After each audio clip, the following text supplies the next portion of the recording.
바울은 세상을 부정하지 않았습니다. 16절 말씀에 보면 아덴이라는 도시에 우상이 범람하는 것을 보고 바울이 격분했습니다. 그런데 22절에 보니까 바울이 아레고바고에서 너희에게 종교심이 많도다라고 그들을 긍정을 해요. 너희가 그 섬기는 신들을 보니까 여러 신들을 섬기는데 그 중에 알지 못하는 신에게라고 새긴 단에서 절하는 것도 봤다. 그들이 우상 숭배하는 것을 완전히 제껴놓지 않았다는 거예요. 유심히 관찰한 거죠. 바라본 거라는 말입니다.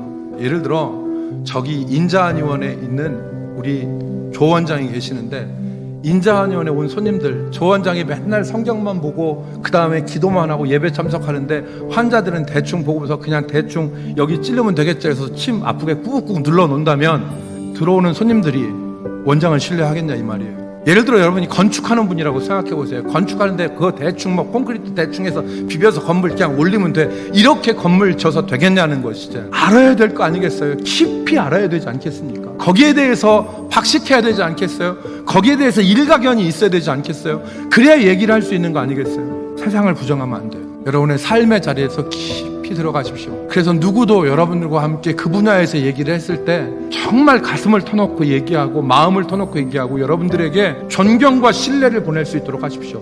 그리고 그 접점을 통해서 예수 그리스도 창조주 하나님을 얘기하십시오. 복음은 세상에 동화되지 않습니다.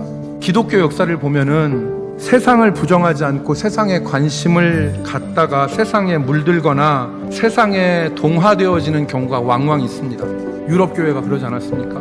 하나님이 주신 놀라운 축복과 물질과 은혜 이런 것들이 있었는데 그런 것들을 복음 지향적으로 삶의 중심에 복음을 붙잡고 사는 게 아니라 하나님이 주신 축복과 물질과 권세와 영광이 너무 좋으니까 그것에 폭 빠져가지고 예수를 잃어버리고 사는 거예요.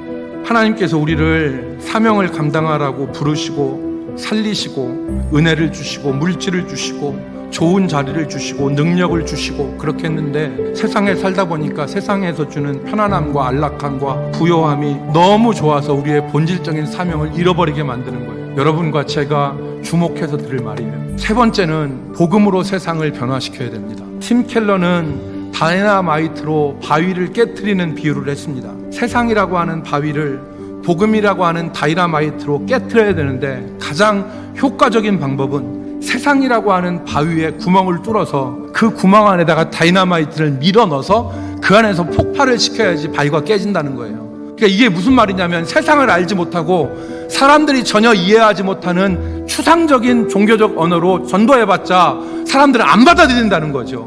그리고 어떤 사람들은 바위는 열심히 뚫는데 세상으로 들어가는데 정작 중요한 다이나마이트는 안 터뜨리는 거예요. 복음을 얘기하지 않는 겁니다. 그러면 바위는 깨지지 않아요. 오늘 이 말씀이 우리에게 도전이 되죠. 여러분, 자신이 그리스도인이라는 것을 일부러 감추는 성도, 식사 기도도 일부러 하지 않는 성도들에게는 구멍만 파지 말고 폭약을 터뜨리라고 하는 도전을, 그리고 세상은 죄악되었다고 해서 외면하는 성도들에게는 세상으로 들어가라고 하는 도전을 주는 것입니다. 저와 여러분이 한 주간도 이 말씀을 붙잡고 승리하며 살아가시기를 주의 이름으로 축복합니다.